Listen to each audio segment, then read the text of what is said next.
नमस्कार।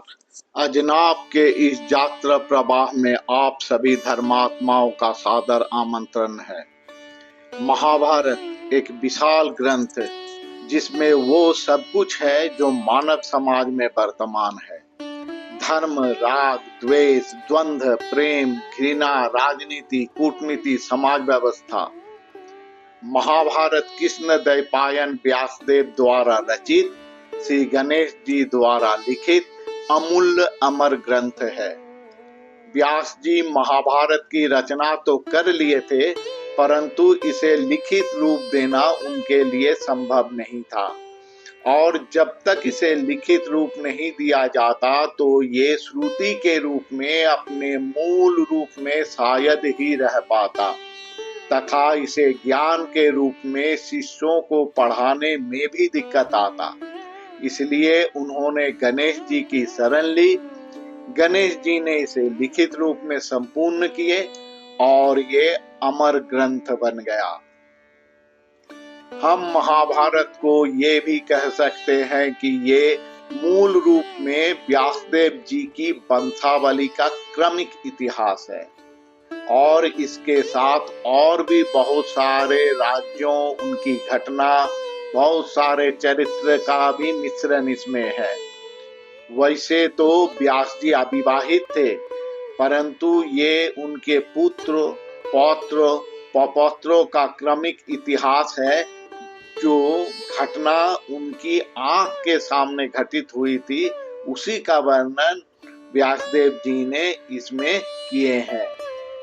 ऋषि पराशर और सत्यवती के पुत्र व्यासदेव अपने माता सत्यवती के कहने पर अंबिका और अंबालिका के गर्भ से धृतराष्ट्र तथा पांडु को उत्पन्न किए।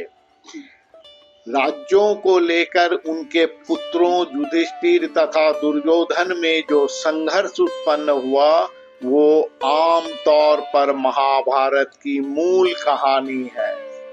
परंतु ये नहीं है कि महाभारत का शुरुआत महाराज शांतनु से प्रारंभ हुई, बल्कि इसका शुरुआत तो महाराज शांतनु के पौत्र के पौत्र महाराज जन्मेजय के सर्प यज्ञ से प्रारंभ होता है, जहां महर्षि वैशंपायन, जो व्यासदेव जी के शिष्य है और व्यासदेव से सीखा हुआ महाभारत की कहानी उस यज्ञ भूमि में सुनाए।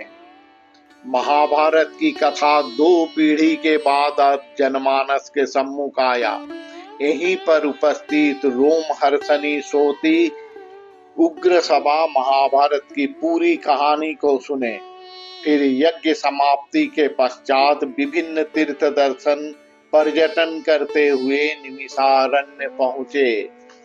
निमिषारण्य वर्तमान भारत का उत्तर प्रदेश के सीतापुर जिला में स्थित प्राचीन भारत का एक महत्वपूर्ण तीर्थ क्षेत्र है, जहां हजारों मुनियों ने तप किए, जहां बड़े बड़े यज्ञ होता था। कहा जाता है निमिषारण्य आने पर कोटि तीर्थ का फल प्राप्त होता है। ऐसी कथा प्रचलित है। यहाँ गौरमुख मुनि का आश्रम था। उस समय यहाँ सुपति के पुत्र दानव दुर्जय का राज्य था। एक दिन उन्हें पता चला गौरमुख मुनि के पास चिंतामणि है।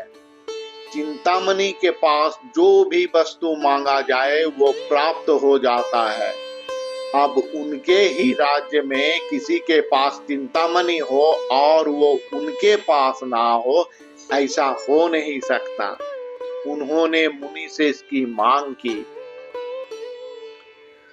मुनि ने इसे देने से मना कर दिए, और ऐसा इसलिए किए क्योंकि मुनि इनको गलत हाथ में नहीं देना चाहते थे।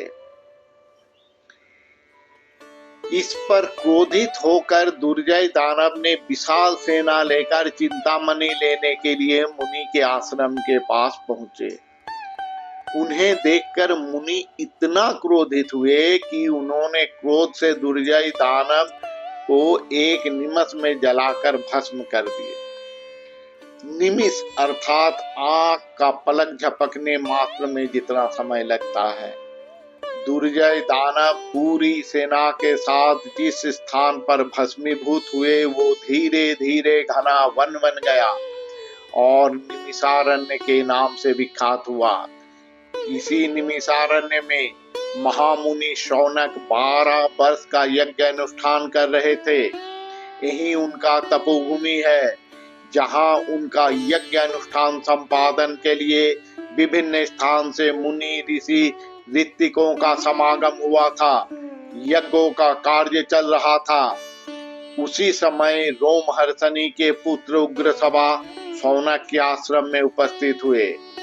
श्रोती उग्रसभा पूरे भारतवर्ष में उस समय कथाकार के रूप में सुप्रसिद्ध थे। उनकी वाचन कला इतना प्रभावी था कि श्रोता मंत्रमुग्ध होकर उनका कथा सुनने के लिए आग्रह से परिपूर्ण रहते थे। उनका आगमन से शौनक के आश्रम में उपस्थित सभी मुनि ऋषि तपस्वी अतिशय आग्रह के साथ उनका स्वागत किए। उनको स्वागत जलपान आदि के पश्चात जब उनका थकान दूर हुआ तो सभी लोग उनके चारों तरफ घिर कर बैठ गए और पूछने लगे, बताइए इतने दिनों तक कहाँ थे, कहाँ घूमे, हमें सविस्तार से बताइए, हम जानने के लिए उन्मुख हैं। उग्रसभा रोमहर्षणी समझ गए सभी लोग कहानी सुनने के लिए उन्मुख होकर बैठे हैं। उन्होंने बोलना प्रारंभ किए। परीक्षित का पुत्र महाराज जन्मेजय का सर्प यज्ञ चल रहा था। मैं वहीं था जहां महर्षि वैशंपायन व्यासदेव द्वारा रचित महाभारत की कथा सविस्तार वर्णन किए। अब सभी ब्राह्मण मुनि ऋषियों का कौतूहल चरम सीमा पर पहुंचा, क्योंकि कृष्णद्वैपायन वो नाम है जिससे चतुर्वेद का विभाग करके वेद व्यास नाम से विख्यात हुए, जिन्होंने अष्टादश पुराण लिखे। उनका लिखा हुआ ग्रंथ अवश्य ही श्रुति मधुर ही होगा। हम देखे हैं महाभारत का अंतिम पर्व में एक सारमेय युधिष्ठिर के साथ साथ स्वर्गारोहण के पथ पर साथ में था। इसी प्रकार महाभारत का शुरू में भी एक सारमेय की कहानी से ही ग्रंथ का आरंभ होता है। परीक्षित के पुत्र राजा जन्मेजय अपने 3 भाई श्रुतसेन, उग्रसेन और भीमसेन के साथ मिलकर एक यज्ञ कर रहे थे। वहां एक सारमेय का शावक उपस्थित हुआ, जिसे जन्मेजय के भाइयों ने मारकर भगा दिया। ऐसा इसलिए किया क्योंकि उस समय प्रायः ऐसा होता था, यज्ञ स्थल पर सारमेय उपस्थित होकर या तो घी में मुंह डालकर यज्ञ का घी जूठा कर देता था या तो अन्य किसी वस्तु पर मुंह डालता था। परंतु ये सारमेय शावक ऐसा कुछ नहीं किया था।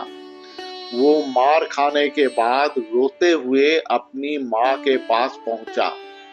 सारमेय का माँ अपने बच्चे को सहलाते हुए उसका रोना बंद किया। फिर पूछा, क्या तुमने ऐसा कुछ किया था जिससे यज्ञ का पवित्रता नष्ट हो? तो शावक ने बताया, नहीं माँ, मैंने ऐसा कुछ भी नहीं किया। मैं सिर्फ वहां उपस्थित हुआ था। वे लोग बिना कारण ही मुझे मारा। तब सारमेय अत्यंत क्रोधित होकर राजा जन्मेजय के सम्मुख उपस्थित हुआ। नमस्कार, आज यहीं तक।